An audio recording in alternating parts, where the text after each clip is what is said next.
नमस्कार साथियों, आप सबका स्वागत है आपके अपने YouTube चैनल कॉमर्स वर्ल्ड। आज हम जिस टॉपिक के ऊपर चर्चा करेंगे वह है TADA रूल। मेरे बहुत से साथी TADA रूल पर वीडियो बनाने के लिए आग्रह कर रहे थे, तो अपने साथियों के आग्रह को ध्यान में रखते हुए आज हम TADA रूल पर चर्चा करेंगे। तो सबसे पहले बात करते हैं टीए, ट्रैवलिंग अलाउंसेस।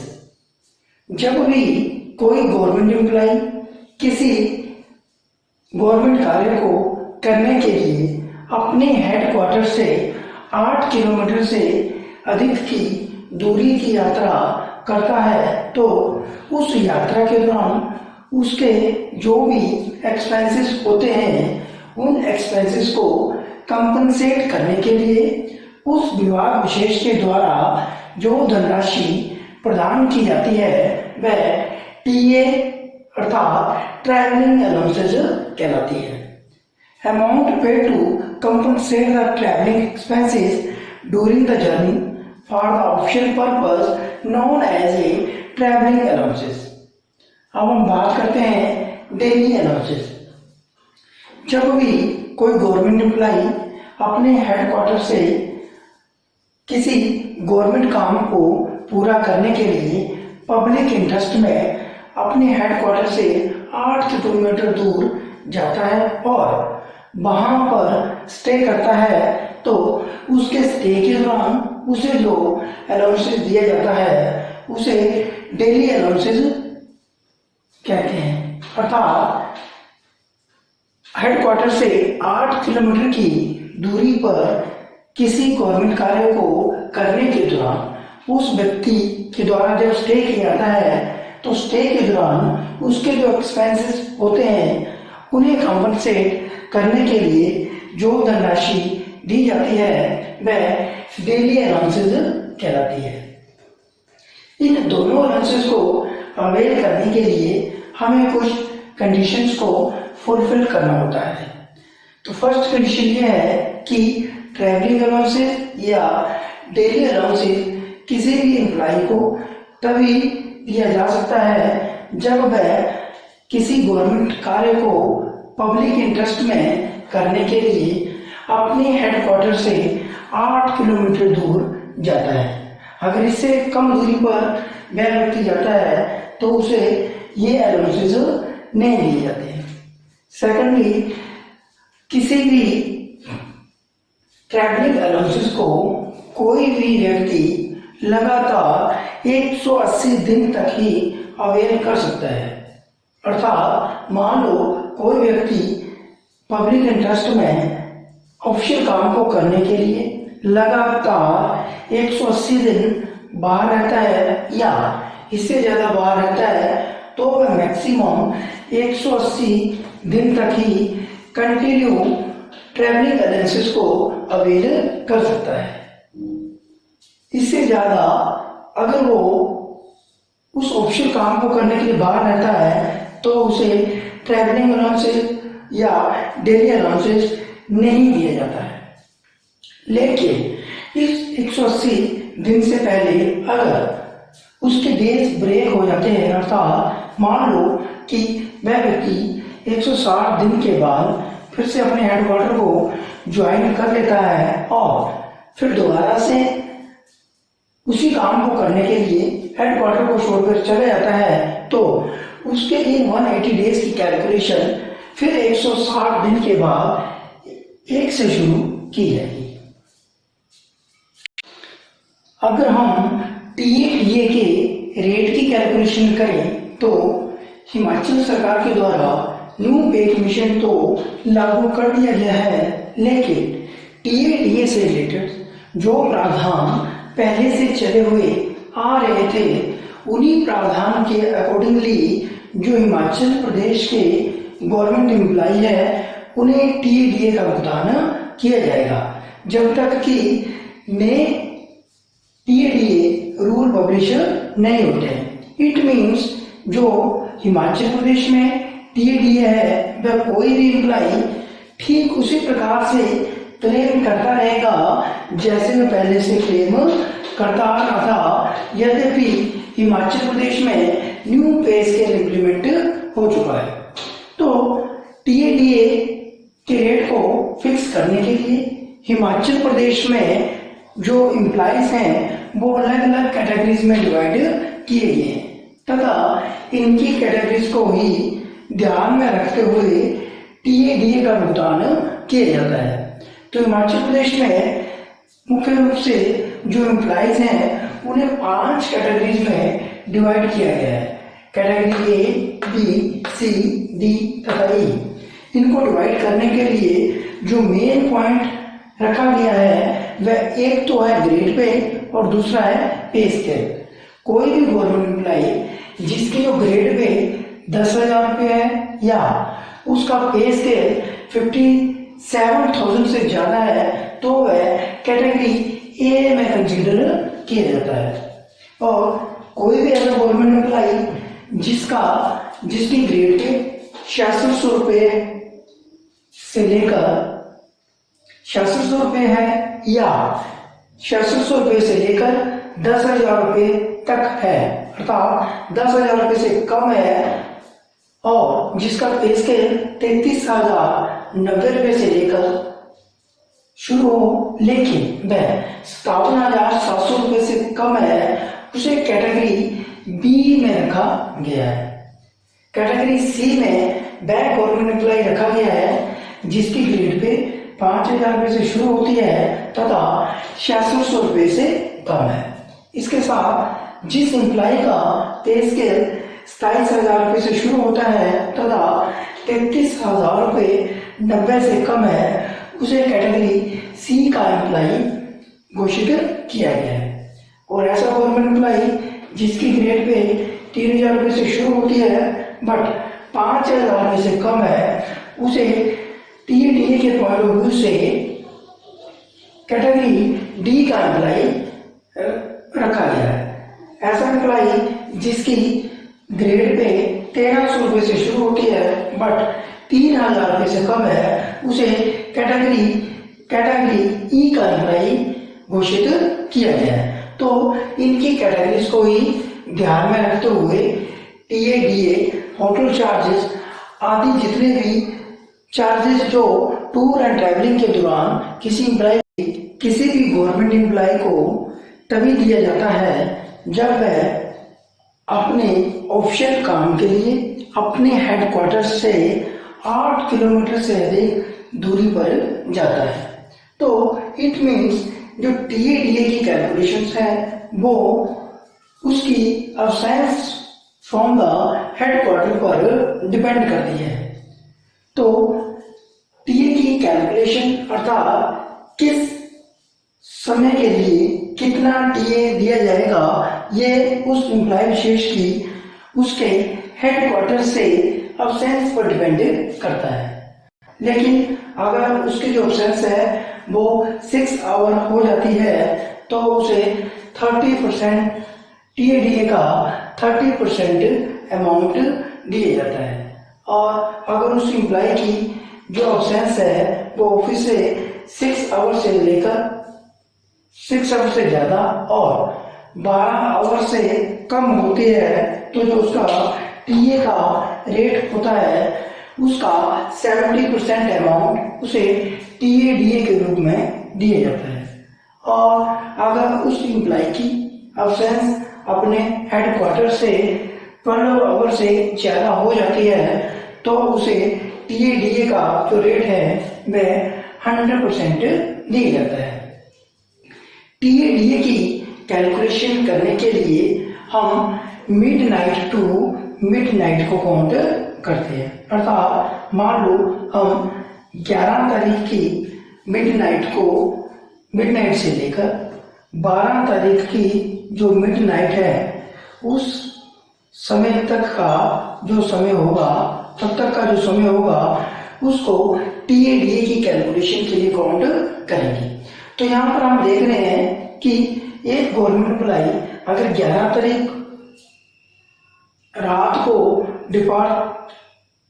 11 तारीख को 12 बजे अपनी जर्नी पर निकलता है और दूसरे दिन शाम को 7 बजे अपने प्लेस पर पहुंचता है।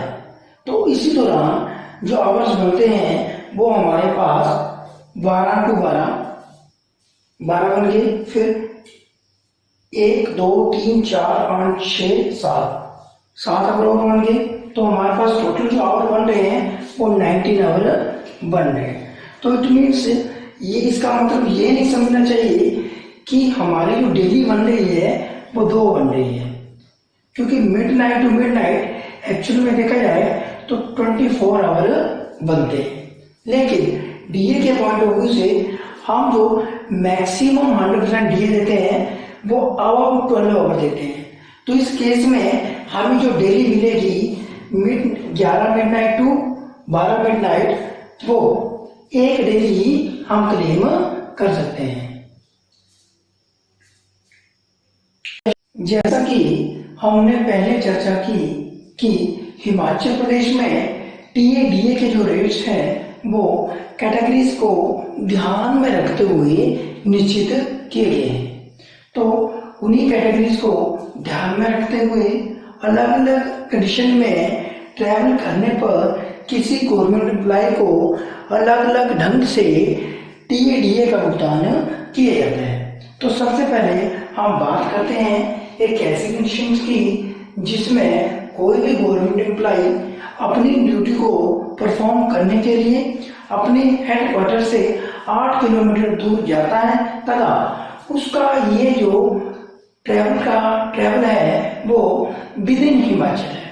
अर्थात जब कोई गवर्नमेंट एम्प्लॉय अपनी ड्यूटी को परफॉर्म करने के लिए विद इन हिमाचल जाता है तो उसे किस दर से टीए डीए किया जाता है। तो जो भी गवर्नमेंट एम्प्लॉय कैटेगरी फर्स्ट में आता है वो 250 रुपये पर डे के हिसाब से क्लेम कर सकता है। कैटेगरी बी का एम्प्लॉय 200 रुपये के हिसाब से क्लेम कर सकता है। कैटेगरी सी का एम्प्लॉय 180 रुपये पर डे के हिसाब से टीए डीए क्लेम कर सकता है। कैटेगरी डी का एम्प्लॉय 160 रुपये पर डे के हिसाब से तथा कैटेगरी ई का एम्प्लॉय 130 रुपये पर डे के हिसाब से टीए डीए को क्लेम कर सकता है। अब हम सेकंड कंडीशन की बात करें जिसमें कोई गवर्नमेंट एम्प्लॉय अपनी ड्यूटी को परफॉर्म करने के लिए मेट्रो सिटी में जाता है। अर्थात वो अपनी ड्यूटी को फुलफिल करने के लिए अपने हेडक्वार्टर को छोड़कर मेट्रो सिटी में जाता है, अर्थात आउटसाइड हिमाचल इन मेट्रो सिटी। तो मेट्रो सिटी जैसे कि दिल्ली, मुंबई, कोलकाता, बेंगलोर, हैदराबाद, ये सभी जो सिटीज हैं ये मेट्रो सिटी में कंसीडर किए जाते हैं। तो इन सिटी में कोई व्यक्ति अपनी ड्यूटी को परफॉर्म करने के लिए ट्रैवल करता है तो वह कैटेगरीज वाइज अलग अलग ढंग से अलग अलग अमाउंट में टीए डीए को क्लेम कर सकता है। तो जो क्लास ए एम्प्लॉय है या कैटेगरी 1 है वो maximum 500 days per day TA DA, category B का एम्प्लॉय 350, कैटेगरी सी का 250 और कैटेगरी डी का एम्प्लॉय 250, कैटेगरी ई का एम्प्लॉय 250 पर डे के हिसाब से टीए डीए को क्लेम कर सकता है। अब हम बात करते हैं एक ऐसी कंडीशन की जिसमें कोई गवर्नमेंट एम्प्लॉय आउटसाइड हिमाचल देश के किसी भी हिस्से में मेट्रो सिटी को छोड़कर अगर ट्रैवल करता है तो इस कंडीशन में वह किस रेशो से या किस दर से टीए डीए क्लेम कर सकता है। तो इस कंडीशन में category A employee 400 per day, category B का employee 300 per day, category C का employee 200 per day, category D का एम्प्लॉय 200 पर डे तथा कैटेगरी ई का एम्प्लॉय भी 200 पर डे के हिसाब से टीए डीए को क्लेम कर सकता है अगर वह हिमाचल से बाहर किसी एक ऐसे सिटी में अपनी ड्यूटी को परफॉर्म कर रहा है जो कि मेट्रो सिटी की कैटेगरीज में नहीं आते हैं। जब भी हम अपनी ड्यूटी को परफॉर्म करने के लिए अपने हेडक्वार्टर से बाहर जाते हैं तो हमें टीडीए के अलावा हमारे जो दूसरे खर्चे हैं उन्हें भी उस विभाग विशेष के द्वारा रिइंबर्स्ड किया जाता है। फॉर एग्जाम्पल, जब हम बाहर जाते हैं तो हम रहने के लिए किसी होटल या गेस्ट हाउस का प्रयोग करते हैं, तो उस होटल और गेस्ट हाउस के जो रूम चार्जेस हैं वह भी हम क्लेम कर सकते हैं। लेकिन इनकी जो कंडीशन ये है कि ये चार्जेस आप तभी क्लेम कर सकते हो जब उस एरिया विशेष में हिमाचल प्रदेश सरकार के द्वारा अगर कोई गेस्ट हाउस बनाया गया है, वहां पर रहने का कोई अरेंजमेंट नहीं होता है, तो उस केस में आप कहीं पर भी रूम लेकर, चाहे वो होटल हो या गेस्ट हाउस हो, वहां पर आप स्टे कर सकते हो। तो उस स्टे के या रूम चार्जेस आप किस अमाउंट में, किस दर से क्लेम कर सकते हैं, ये भी आपकी कैटेगरीज को ध्यान में रखते हुए निश्चित किया गया है।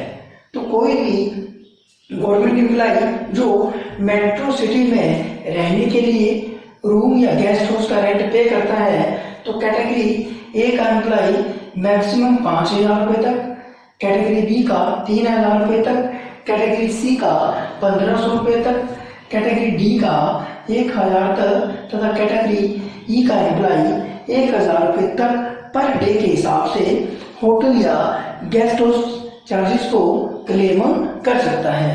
लेकिन कोई ऐसा गवर्नमेंट एम्प्लॉय जो कि हिमाचल प्रदेश से बाहर अपनी सर्विसेज को देने के लिए गया हुआ है और मेट्रो सिटी को छोड़कर हिमाचल से बाहर किसी और सिटी में स्टे करता है, तो उस केस में उसके जो होटल और गेस्ट हाउस चार्जेस होंगे वह कैटेगरी ए के लिए 1,600, कैटेगरी बी के लिए 1,200, कैटेगरी सी के लिए 800, कैटेगरी डी के लिए 600 तथा कैटेगरी ई के लिए 500 निश्चित किए गए हैं।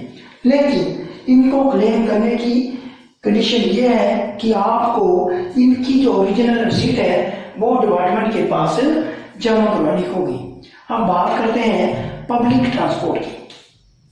पब्लिक ट्रांसपोर्ट अर्थात आप अपनी जर्नी को कंप्लीट करने के लिए किस प्रकार के साधन का प्रयोग करते हैं, तो किस प्रकार के साधन के द्वारा आप अपनी यात्रा को पूरी करते हैं वो और उस यात्रा का आपको क्लेम मिल सकता है। ये भी कैटेगरी एम्प्लॉइज की कैटेगरी पर निर्भर करता है। कैटेगरी ए, बी और सी अगर एम्प्लॉय पब्लिक ट्रांसपोर्ट में एसी बसेस का प्रयोग करता है तो उसके ये जो चार्जेस हैं वो उसे वह चार्जेस को क्लेम कर सकता है।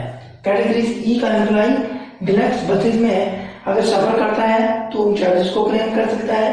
कैटेगरी ई का एम्प्लॉय ऑर्डिनरी बस में सफर करता है तो वह इन चार्जेस को रसीद दिखाकर क्लेम कर सकता है।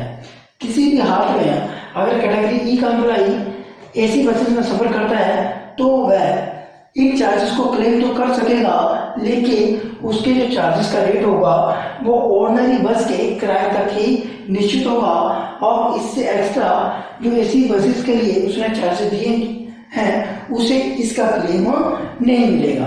अब बात करते हैं लोकल ट्रांसपोर्ट की। जैसे कि मान लो कोई गवर्नमेंट एम्प्लॉय मेट्रो सिटी में या हिमाचल से बाहर किसी सिटी में गया हुआ है, तो इन चार्जेस के अलावा अगर वो लोकल ट्रांसपोर्ट अपने आप को या अपने सामान को एक जगह से दूसरी जगह ले जाने के लिए प्रयोग करता है तो इस केस में भी उसके जो चार्जेस हैं वो कैटेगरीज को ध्यान में रखते हुए निश्चित किए गए हैं। कैटेगरी ए से लेकर सी वाला जो एम्प्लॉय है वो 500 पर डे के हिसाब से लोकल ट्रांसपोर्ट चार्जेस को क्लेम कर सकता है और कैटेगरी ई और डी का एम्प्लॉय जो लोकल ट्रांसपोर्ट चार्जेस के रूप में 250 रुपीज को ही क्लेम कर सकता है, जो कि पर डे के हिसाब से। अब बात करते हैं टर्मिनल ट्रांसपोर्ट चार्जेस। जैसे कि हमने बात की कि कोई भी गवर्नमेंट एम्प्लाई